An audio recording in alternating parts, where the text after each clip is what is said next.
balita at impormasyon magkasama, magkasangka. Doble paglilingkod ng tamang balita at tamang impormasyon. Dapat talaga nakatandem na to. Makinig ng live sa DWIZ. Naka-live din sa DWIZ Regional Integrated News. Panoorin ang live sa Aliw 23 at i-follow na sa social media DWIZ, Facebook at YouTube. Tandem nina David at John. David Oro at John Ibanez. Magkakambal na pagseserbisyo sa bayan. Hatid ang mga balita na bagong-bago. Hindi OA. Diretsahang pagbibigay ng kailangang impormasyon sa bayan. Tandem nina David at John. Hatid ng nagbabalita ng tama. Naglilingkod ng tama. WIZ, Monday to Friday, 6 a.m.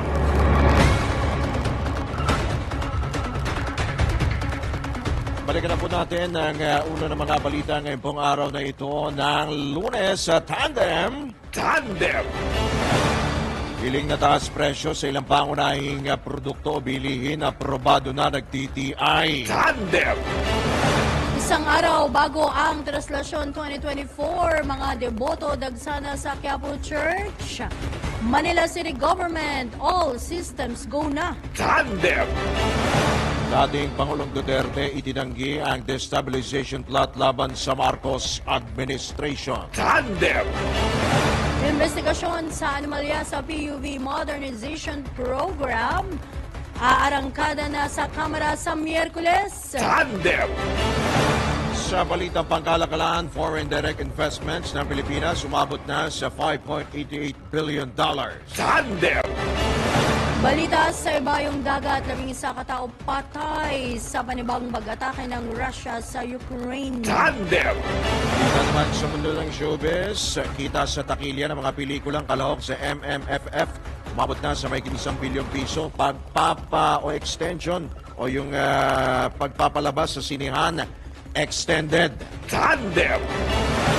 Sa mundo naman ng sports, abangan po yan ang latest mula kay Tandem Anthony Suntay. Tandem! Sa oras na 4 na sandali makalipas ang ikapito ng umaga sa pagpapatuloy pa rin ng mga balita sa inyong nag-iisang Tandem. Aprobado na ng Department of Trade and Industry ang hiling ng mga manufacturer na taasan ang suggested retail price ng ilang pangunahing bilihin. Ayon kay Trade and Industry Assistant Secretary Amanda Nograles, nasa 25 centavos hanggang 7 pesos 25 centavos na ang dagdag sa presyo ng ilang food products. Ayon pa o anya, 6% ang average price increase kumpara sa 10% SRP hike sa pagitan ng 2022 at 2023. Kaugnay nito, nasa 63 produkto mula sa 217 mga bilihin ang magkakaroon ng increase ngayong buwan dahil sa pagmahal ng raw materials at iba pang gastos sa operasyon ng mga manufacturer.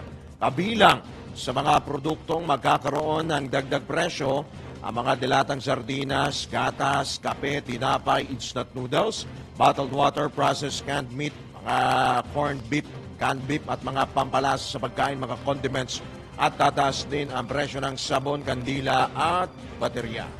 Tandem! Samantala, pumalo na sa mahigit 200,000 deboto ang dumagsa sa Quiapo Church. Ito ay ayon sa Manila Police District, isang araw bago ang translasyon ng itim na Nazareno. Kaugnay nito, wala pang namomonitor ang MPD na untoward incident sa Quiapo Church at mapayapa ring nagtapos ang mga naunang misa sa simbahan. Samantala, umabot naman na sa mahigit 5,000 deboto ang nagtungo sa ikalawang araw naman ang pahalik sa itim na Nazareno dyan sa Quirino Grandstand kahapon. Tandem! Okay pa rin yan, all systems go na ang pamahalang lungsod ng Maynila sa pagdaraos ng Translasyon 2024 para sa pagdiriwang bilang bahagi ng pagdiriwang ng pista ng Quiapo bukas o itim na Nazareno. Ayon kay Manila Mayor Honey Lacuna, handa na sila para sa naturang taon ng okasyon na inaasang daragsain na milyong-milyong deboto ng itim na puon. Umapela rin ang alkalde sa mga dadalo sa nasabing okasyon na gawin ang kanilang bahagi upang matiyak na payapa at maayos ang pagdiriwang. Nabatid na mismong si Mayor Lacuna ang personal na nag-inspeksyon sa magiging daloy ng mga aktibidad para sa mga nakaschedule na misa. Tandem! Sa ibang balita, itinanggi ni dating Pangulong Rodrigo Duterte ang alingasngas na nakapagpulong siya sa ilang pulis, sundalo at politiko. Ito'y sa gitna naman ng ugong-ugong na destabilization plot laban sa administrasyon ni Pangulong Ferdinand Bongbong Marcos Jr. Ayon kay dating Pangulong Duterte, wala siyang rason, walang dahilan anya para gawin ito dahil komportable siya kay Pangulong Marcos. Kontento rin ang dating Davao City Mayor sa kanyang mga naabot noong Pangulo pa siya at ayaw na niyang sumabak muli sa politika. Tandem!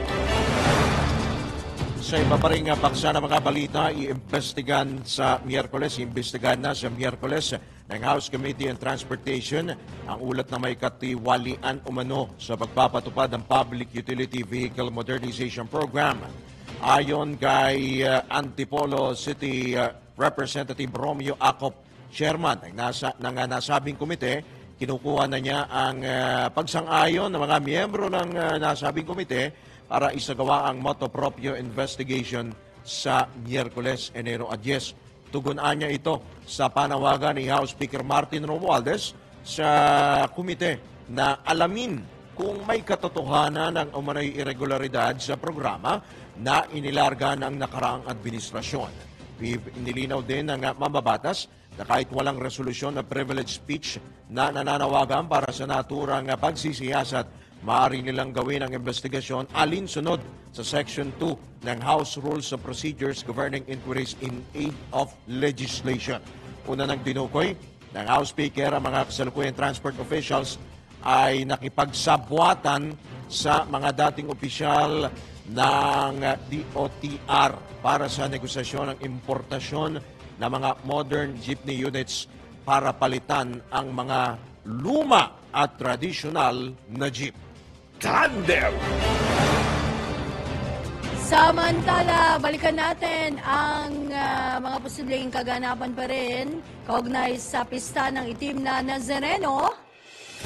Mga balita at impormasyon sa Pista ng Nazareno Traslasyon 2024 DWIZ Coverage Report. Seguridad sa loob at labas ng simbahan ng Quiapo, lalo pa raw hinigpitan. Alamin natin ang kabuuang report, ihati ni Patrol Number 5, Aya Yupanco. Mas lalo pang hinigpitan ang ipinatutupad na seguridad sa loob at labas ng simbahan ng Quiapo. Sa pagpasok pa lamang ay kinakailangan ng physical fresking habang yung kanilang mga gamit at idaraan sa X-ray machine na itinayo ng Office for Transportation Security. Idineploy na rin ang mga ilang tauhan ng National Capital Region Police Office o NCRPO habang patuloy na umiikot ang mga tauhan ng Manila Police District SWAT at Philippine Coast Guard. Naka-standby naman ang mga tauhan ng Manila Disaster Risk Reduction and Management Office sakaling may mga kailangan ng serbisyong medikal. Isang deboto naman ang hinarang at dinala sa Plaza Miranda Police Community Precinct upang maimbestigahan matapos na lumagpas sa security screening at magpumilit na pumasok sa simbahan. Sa ngayon, tuloy-tuloy ang pagsasagawa ng misa at ilan sa mga deboto ay magtutungo naman sa Quirino Grandstand para dumalo sa tradisyonal na pahalik. Ito sa Patrol Number 5. Ayaw pang para siyempre matulong lakas, DWIC. Nagbabalita ng tama, naglilingkod ng tama. Pinakahuling balita, pinakahuling pangyayari sa Traslasyon 2024 DWIZ Coverage Report. Sa iba pa ring balita, paglahok sa second bidding para sa uupahan o rerentahan para sa full automation system sa 2025 elections, dapat umanong kilatising mabuti. Kilatising mabuti daw yung mga lalahok sa ikalawang bidding. Ang detalye naman buhat kay Patrol 19 Sally Ortega Bueno. Dapat na masusing kilatisin at suriin ng Commission on Elections o COMELEC ang background at track record ng mga lalahok sa second bidding para sa rerentahan para sa full automation system with transparent audit count para sa 2025 midterm elections. Itiniyag ni Senate Committee on Electoral Reforms sa Chairman Senator Amy Marcos makarang igiit na papalapit na ang midterm elections kaya't mahalaga na matiyak ng poll body na meron na makukuha para rentahan para sa automated counted system. Giit ni Senator Marcos, karapatan ng publiko na masiguro ang malinis at tapat na halalan. Kaya mahalaga na malinis at walang bahid dungis ang records ng mga potential suppliers ng counting system. Ayon kay Marcos, sa first bidding, iisa lang ang naging bidder. Ito ay ang Miru system mula Korea. Pero may mga allegation anya na sangkot ito sa vote manipulation sa Africa at vulnerable sa hacking ang system nila. Wala namang idea ang senadora kung sino ang lima na bumili ng bid documents para sa second bidding pero nangako niya ang COMELEC na magiging maingat sila sa isasagawa na second bidding. Tiwala naman Senator Marcos na ang COMELEC sa ilalim ng pamumuno ni Chairman Garcia ay magiging maayos at maingat ang COMELEC sa pagpili ng mananalong bidder. Ito sa Patrol 19, Sally Ortega Bueno para sa DWIZ, nagbabalita ng tama, naglilingkod ng tama. Kapag may bagong balita, naka-on air, agad-agad, DWIZ Patrol Report! Tuloy-tuloy tayo sa iba pang mga balita. 13 minuto makalipas ang ikalima o ikapito ng umaga. Ipagpapatuloy sa Senado ang pagdinig kaugnay sa pag-review ng prangkisa ng NGCP o itong National Grid Corporation of the Philippines. Yan ay sa araw ng Miyerkules, Enero 10. Ito partikular sa nangyaring power outages sa Panay Island na lubang naapektuhan ang ilang negosyo. Naniniwala si Senator Raffy Tulfo na ang malawakang brownout sa Panay Island ay dahil sa kapalpakan ng NGCP kung saan hindi na maintain ang stability ng grid na bahagi ng kanilang tungkulin. Paliwanag pa ni Senador Tulfo, hindi ito ang unang beses na naganap ang pagbagsak ng kuryente sa Panay, kaya naman iginit ng Senador na dapat nang reviewin, repasuhin ang prangkisa ng NGCP. Tandem! Posible namang umabot sa 6 hanggang 8 linggo. Posibleng abutin ng 2 buwan. O bago matapos ng Energy Regulatory Commission o ERC ang isinasagawang investigasyon kaugnay nga sa power outage, yung blackout po dyan sa isla ng Panay at sa ilang bahagi po ng Western Visayas. Ayon kay ERC Chairperson Mona Lisa Dimalanta, may itinalaga na silang Interim Management Committee na binubuo ng mga technical expert na siyang tututok sa investigasyon sa naganap nga na blackout. Ito rin anya ang mga nag-imbestiga sa nangyaring system disturbance sa Panay at Negros subgrid noong Abril na nakaraang taon na tinapos lamang sa loob ng 6 na linggo. Sa ngayon, nagpapatuloy ang investigasyon sa pagkawala nga ng supply na kuryente sa isla ng Panay. Tandem!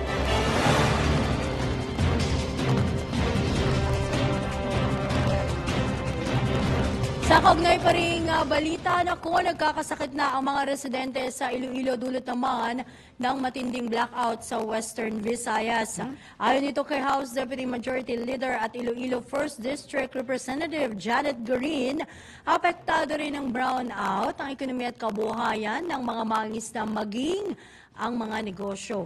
Una nang sinabi ni Iloilo City Mayor Jerry Treñas, kapag nating na-interview na itong mga ito, mga nabanggit na opisyal, na batay sa datos mula sa Local Economic Development and Investment Promotion Office, aabot sa 400 million pesos hanggang kalahating milyong piso kada araw ang nawawalang kita bunsod ng power interruptions.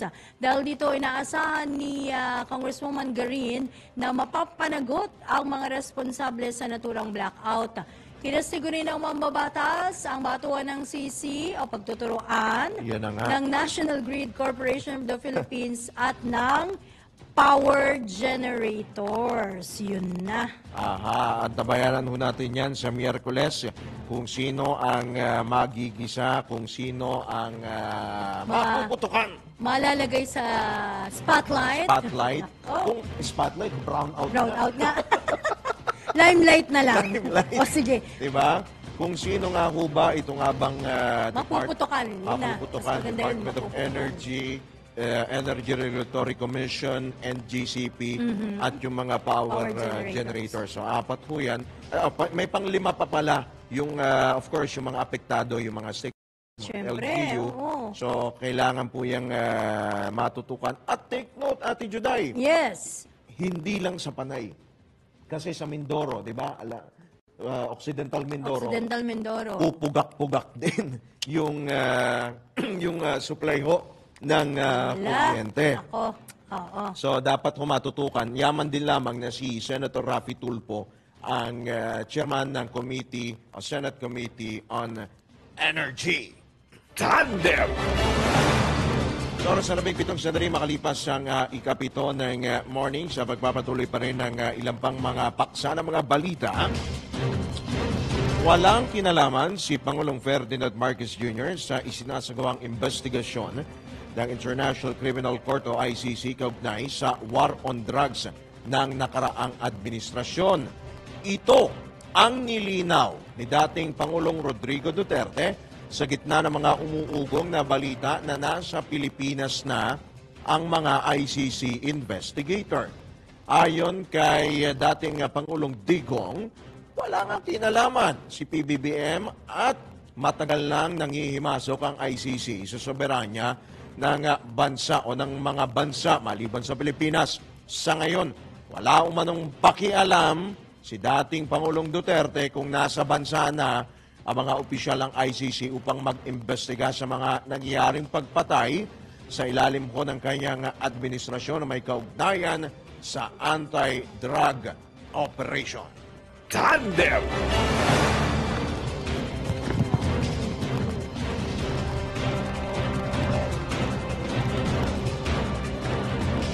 Kaugnay na balita, hinimok naman ng Department of Justice si Attorney Harry Roque na makipag-ugnayan sa kagawaran hinggil sa ibinunyag na impormasyon na nasa Pilipinas na ang mga investigador ng ICC o itong International Criminal Court.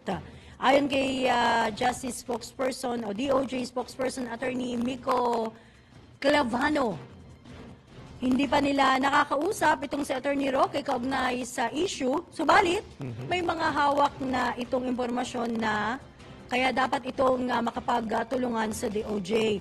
Sa ngayon, wala pa rin namang anyang natatanggap na impormasyon ang DOJ hinggil sa usapin. Dagdag pa ni Attorney Clavano, maaring kulang pa ang impormasyong hawak ni Attorney Roque at patuloy itong bine-verify. Dahil dito nakatutok na ang DOJ sa hustisyang dapat makamit matapos ang drug war at pinalalakas ang case build-up laban sa mga inireklamong sangkot sa drug war. Tandem! Samantala, tayo po muna ay medyo lumihis po ng issue sapagkat mahalaga po ito. Good morning po sa mga nag-aalmusal ng sinangag ngayon pong umagang ito. Sarap naman Ang yan. sarap talaga. Siyang tunay naman at speaking... Nagutom ako bigla. Oo nga, actually ako rin kanina pa ako nagugutom eh. Ewan ko lang kung magpapakain itong mama na ito ngayon. Ganun ba? Well anyway, papasukin na po natin. Nasa kabilang linya na po natin ang chairman po ng Samang Industriya ng Agrikultura o SINAG. Pag-usapan po natin yung bigas, yung iniluluto nga po o sinasaing ng Department of Agriculture na SRP sa bigas. Good morning, Engineer Rosendo Casendong. Magandang morning. Welcome muli sa DWIZ LU23. Yeah, Kachun, Apo. magandang umaga. Magandang umaga. Apo, si Drew po at si Ate Juday po, inyo pong kasama. Good morning, Good morning po. Kasendong. Kasendong, Ah, nag-almusal ka na ba? Yeah. Hindi pa. Uy, Ayun, sama-sama pare-parehas tayo, tayo. pare-pareho, ayos. Tama-tama, sinangag na ang trip namin mamaya. Oo nga eh. Well, anyway, doon po sa issue nga po ng sinanga, ay ng ng kanin o ng bigas. Bigas. Kayo ba ay pabor dito sa niluluto o sinasaing po ng DA na SRP, patawan po ng SRP ang bigas? Yeah, sa ngayon, baka hindi natin alam kung ano ang isaset, kung ano ang isaset na SRP na gusto nila. Pero sa ngayon kasi, yung towards February is yung itong majority na stocks is magiging mga imported, no? So, yun ang dapat tignan mabuti kasi kung tumaas yung world market ulit, mahirap mag-set ng SRP. Okay. Oo. Dahil magalaw yung dagdigan presyo Bago-bago yung presyo. bigas. Okay. So kung malabo ang SRP, saan tayo pwede pumunta? Price cap ulit. Sa ngayon kasi yung local stocks natin, yung farm gate, tumaas ulit ng Magkano? almost 28 pesos na 28. yung farm gate price. So lalabas diyan kung delivered ang delivered ng stocks sa nasa 2 pesos. 30. So, yung based on 32 pesos, yung delivery sa Metro Manila ng bigas, umaabot na ng 51.20 to 52 pesos. So, kung yun ang ibase, nasa 55.60 to, to 57 pesos ng Regular milled? retail price. Well-milled? Ito yung well-milled rice. Well-milled. Laki na kasi Lalo na ito. sa ano? So, nasa kung aabot sa 55. 55, 57, ganun magiging retail, di ba? Yes, 55 to So, 7. diretso na yan, hanggang 60 pesos na rin, ano? Depende pa yun sa lugar kasi doon kasi hindi naman halimbawa sa Maynila iba rin ang presyo. Doon sa QC iba-ibang presyo. So possible maglaro pa sa 60, 'di ba? Kung ang pag-uusapan depende sa lugar. Yeah, true. Tingin natin kung yung presyo ng kasi nag-imported kung ibabase natin. Yung landed sa world market price ngayon. Umabot na ng 58 ang retail din ng imported. Yun ang nakikita natin. Taas. So yung kasi yung nakikita natin sa presyo ng Thailand and Vietnam, lumalabas na sa almost 50 to 51 pesos na yung landed cost ng puhunan ng mga importer. So kung yun ang ibase talaga, pataas yung siyempre magtutubo pa yung importer ng mga 3 piso, tapos wholesaler at retailer. So aabot ng ganun ang presyo.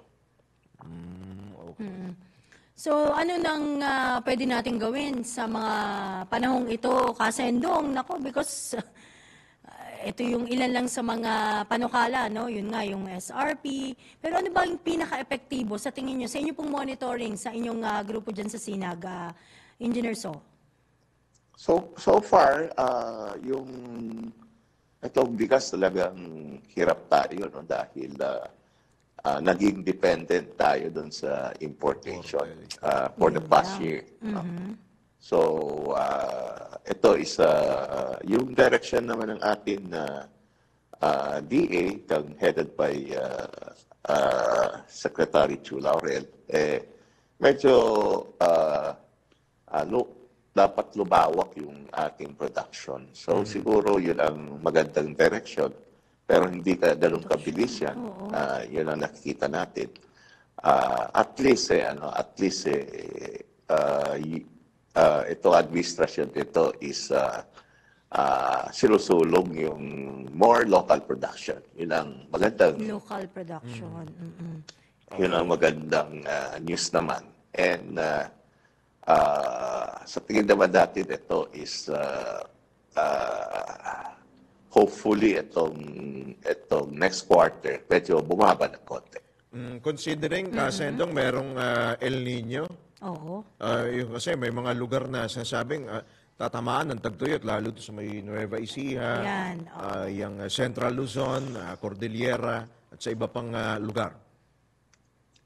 Yeah, yung Nueva Ecija, nag-report ng mga farmers na may area na kagaya ng Gapan, Sa Gapan. itong area ng Patag kasi yan. nag-start na ng paghirap sa patubig. No? So, may mga area na sa Nueva Ecija na apektado talaga sa yung El Nino na sinasabi natin. Yung Pangasinan area, sinecheck pa natin kung saan meron. No? So far, yun ang naano natin yung Gipa area, yung Gapan area na may nag-report na mga magsasaka. Okay. So aside from El Nino at syempre supply ng bigas, hingin lang namin ng reaksyon nyo, Kasendong, dahil kamakailan nagkaroon po ng malakihang regodon o balasahan sa Department of Agriculture. At sa tingin ho ninyo, anong magiging epekto po nito sa kabuuan po ng sektor po ng agrikultura?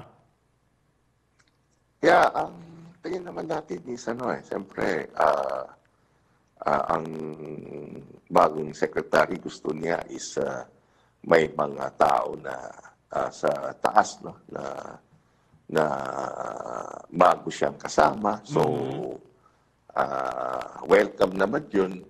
And I think yung ginawa naman niya na pag-ikot sa mga tao ano lang yan, bali yung confidence siya na makakatulong dun sa kanya. Meron na hong mga nag-retire. Dalawang senior undersecretaries kasi, no? Literal na senior po. Oo.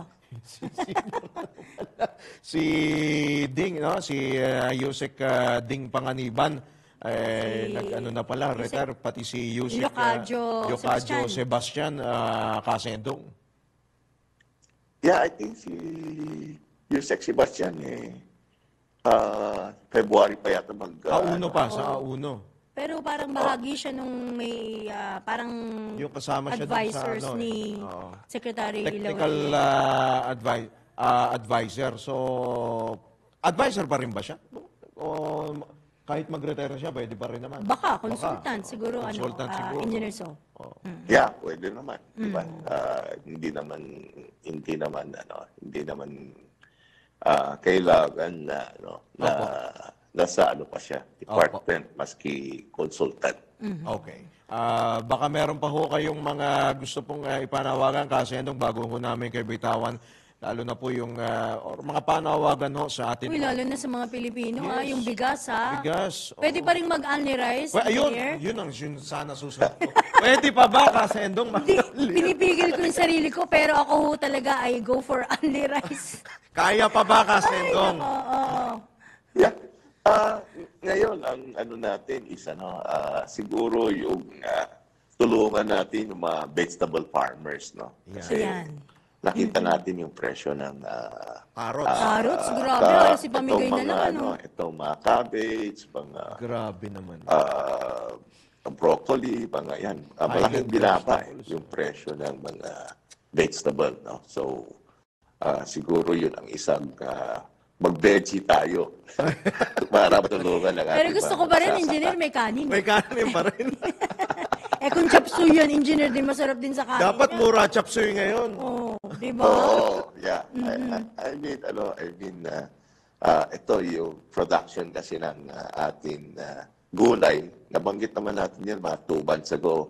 Pagdating ng December, malaki na yung production natin. And ngayon, continuous pa rin produce. No? Dapat supportahan natin yung mga vegetable farmers dahil nalulugi yung iba dun sa presyo na mababa yung presyo. Oo nga. Okay. Sige, maraming salamat Kasendong sa mga susunod pang episode po ay amin po kayong hahanapin at hahangilapin, bubulabugin. Maraming pang salamat Kasendong. Maraming salamat. Good morning po. And Madam Judy, magandang umaga. Okay. Good morning po muli. Good morning. Yan po si Engineer Rosendo So, ang chairman po ng samang industriya ng agrikultura. Tandem!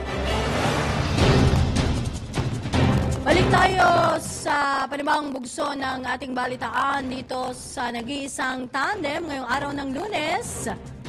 Ramdam, hindi lamang sa paligid ng Bulkang Taal ang pag-aalburuto nito. Maging ang Metro Manila ay naabot ng smog na ibinuga ng Bulkang Taal. Balikan po natin ang lupit ng Bulkang Taal sa special report ni Geraldine Doinog. Mga malalaking balita na deserve na balikan at dapat pag-usapan. Muli nating i-throwback. News Coopers DWIZ Year-End Report.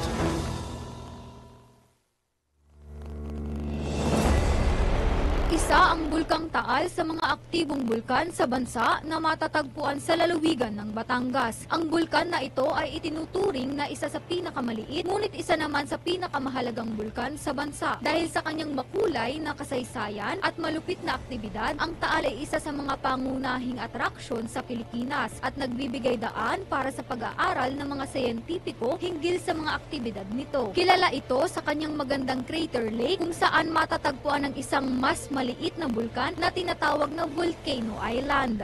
Setyembre ngayong taon, muli na namang nagpakita ng malupit na aktibidad ang bulkan. Isa sa mga epekto nito, ang volcanic fog o smog, isang bagay na naghahatid ng pangamba at epekto sa kalusugan ng mga tao.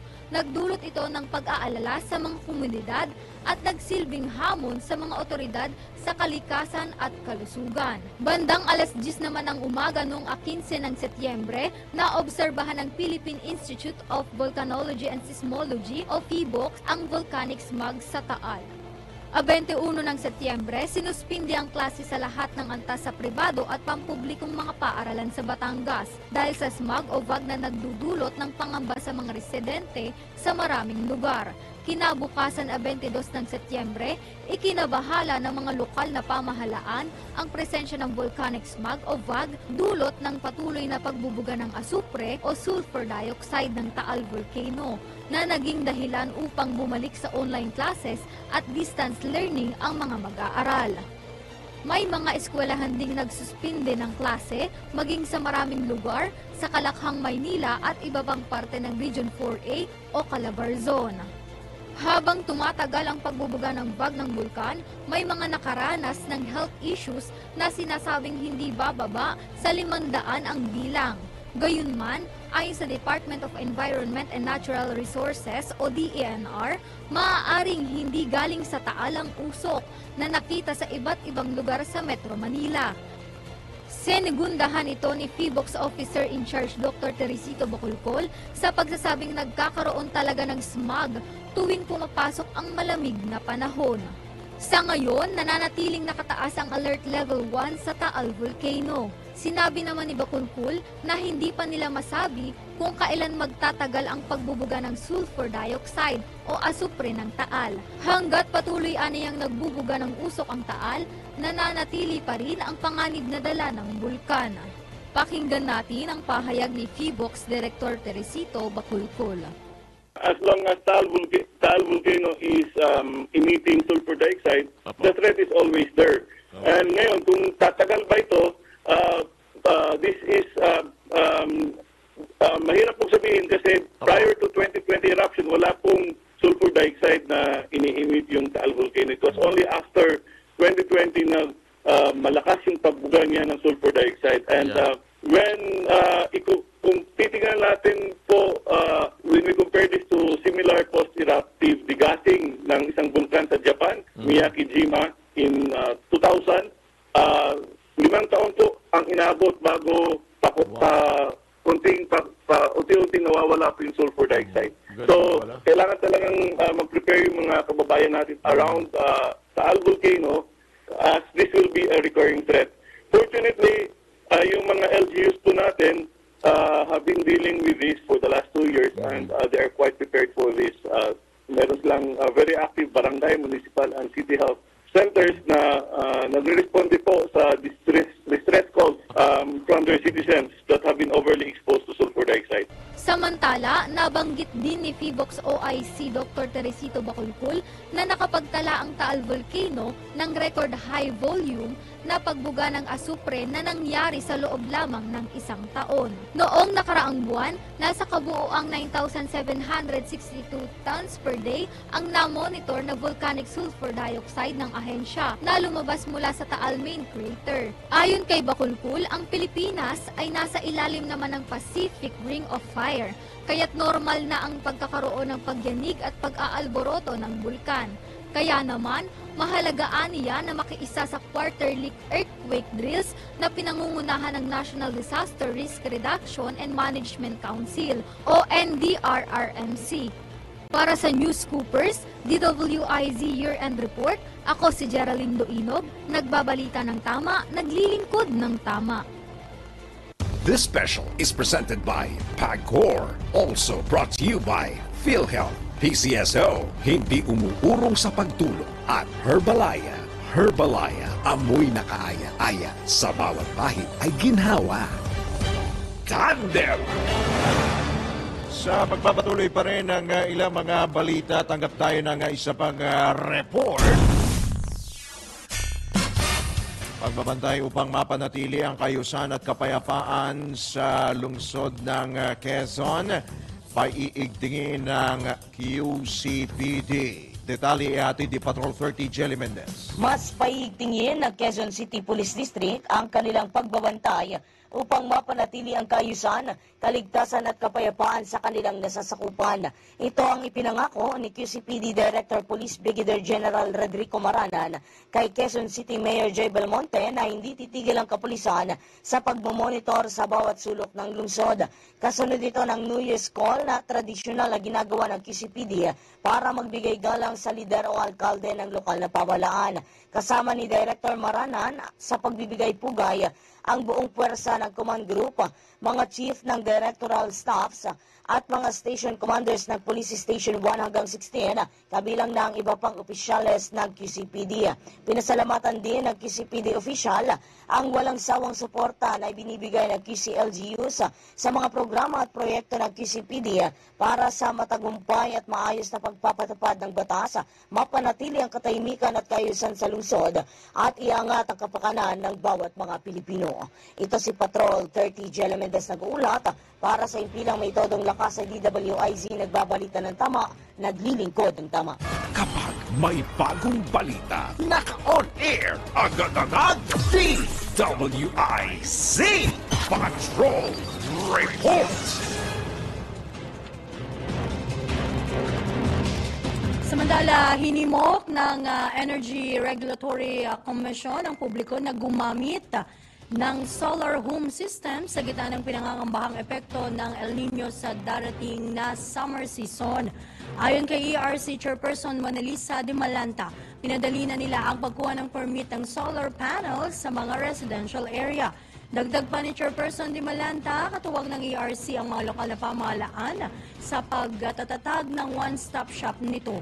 Paliwanag ng opisyal, hindi na kinakailangang pumunta magtungo ang mga kukuha ng permit ng solar panel sa opisina ng ERC dahil ang kagawaran na mismo ang pupunta sa mga local government units upang mapabilis ang pagproseso ng mga nasabing permit.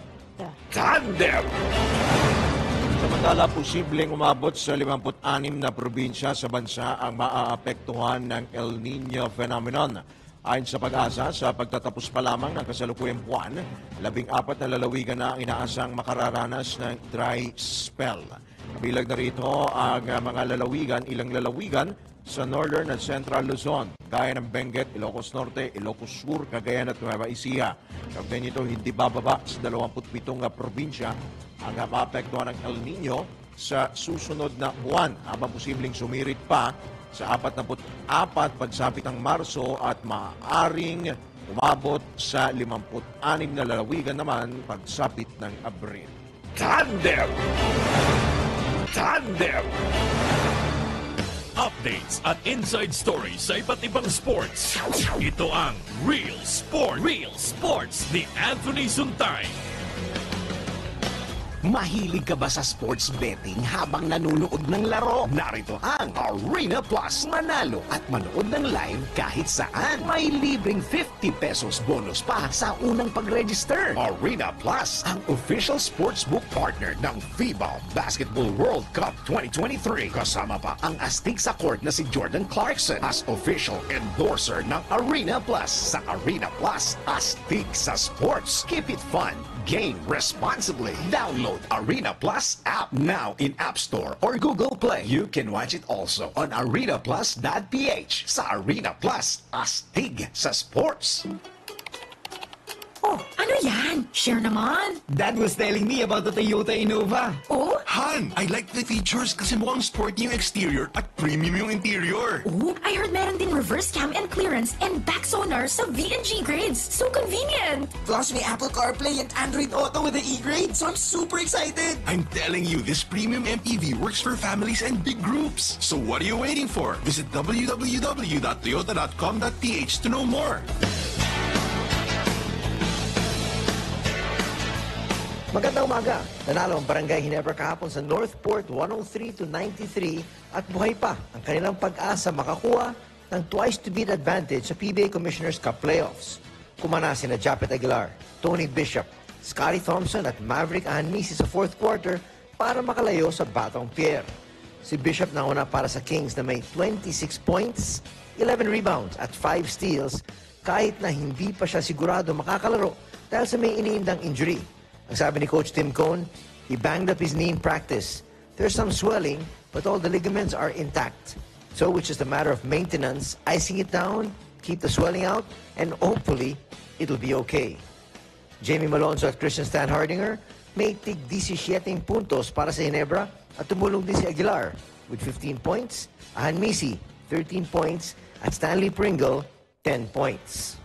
Sa unang laro, nanalo naman ang San Miguel Beer sa Terra Firma 132-110 kung saan nakabi si Junmar Fajardo pero hindi nakapaglaro.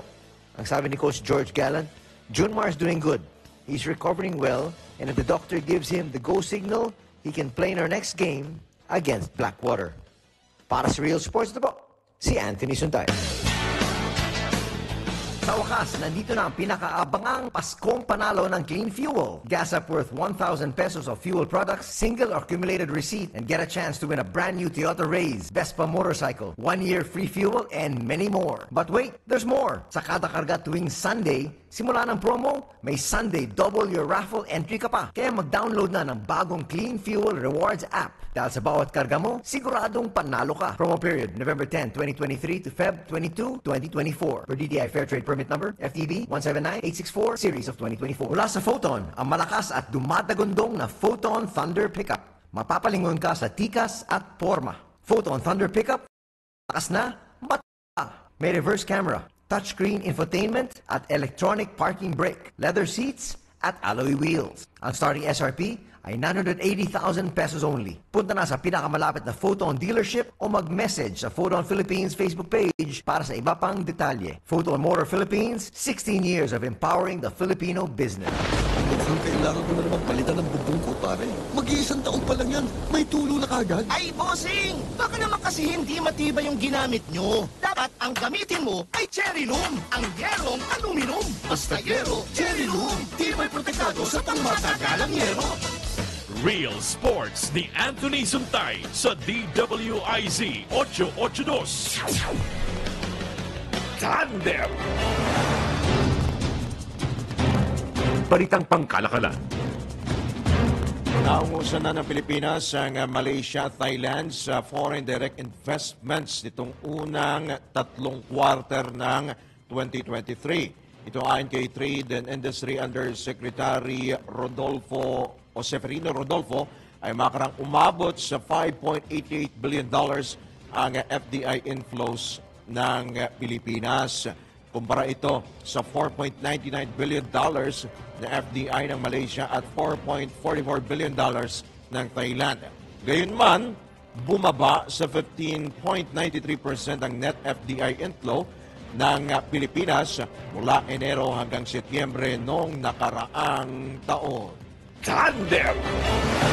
Mga balitang dapat alam mo kahit sa labas ng bansa. DWIZ Balita sa Ibang Bansa.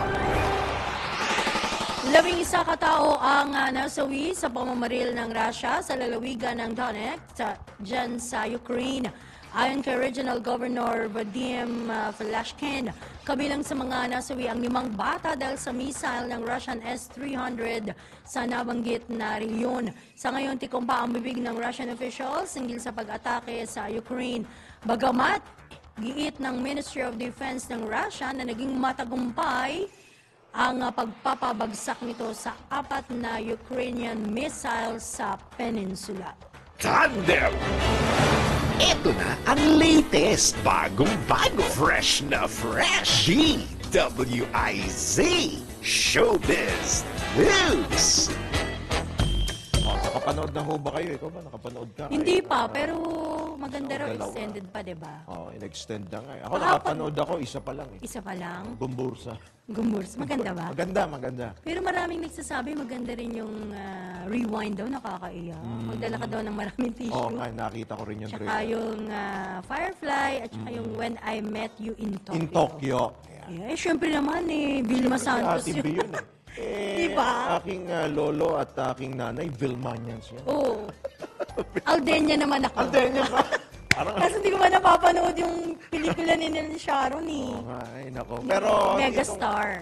Dito nga ho sa MMFF, lubos na pinasasalamatan ng pamunuan ng Metro Manila Film Festival ang mga Pilipino sa pagtangkilik sa 10 pelikulang kalahok sa Film Fest. Dahil masaya pong ibinalita ng MMFF na umabot sa mahigit 1 bilyong piso ang kita sa takilya. Extended pa. Ayan na nga.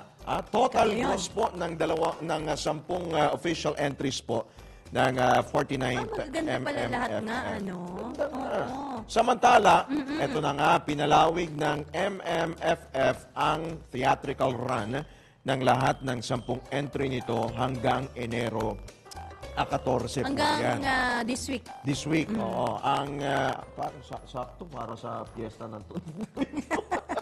ang 10 official entries para sa MMFF 2023 ay ang When I Met You in Tokyo. Yun. Yan, ni Ate V tsaka ni Boyet de Leon. Becky and Badet Malyari. Yan, si Papa P. Papa P yan. Firefly. Yan, Broken Heart Strip. Gumbursa, Penduko, A Family of... Ay, yun yung sinasabi ko, yung A Family of...